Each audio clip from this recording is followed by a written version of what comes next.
మీ కుటుంబ సభ్యులతో వ్యవహరించేటప్పుడు వారిపై ప్రేమ కలిగి ఉండాలి. మృదువుగా, ఓర్పుతో వ్యవహరించాలి.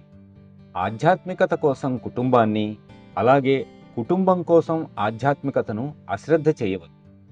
పక్షి రెండు రెక్కలతో ఎగురుతుందని గుర్తుంచుకోండి. నీ కుటుంబంలో ప్రేమపూర్వకమైన అన్యోన్యతను సృష్టించాలి.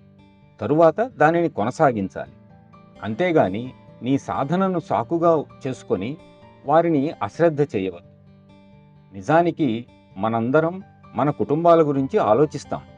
అయితే మనం నిజంగా ఆలోచించవలసినది మన గురించి. ఇది స్వార్థం కాదు. కారణం, మీరు ఇంకా ఇంకా బాగుపడేలా మీకు మీరే సహాయపడగలిగినప్పుడు మీ కుటుంబాలు మరింత మెరుగ్గా జీవించగలుగుతాయనే అవగాహన ఇది. ఇతర కుటుంబ సభ్యులు తమ జీవితాలను సరైన దిశలో నడిపేలా మార్గదర్శకత్వం వహించటం నీ కర్తవ్యం. అంతేకాదు, వారి ప్రవర్తన కూడా ఆమోదయోగ్యంగా ఉండేలా నీవు చూసుకోవాలి.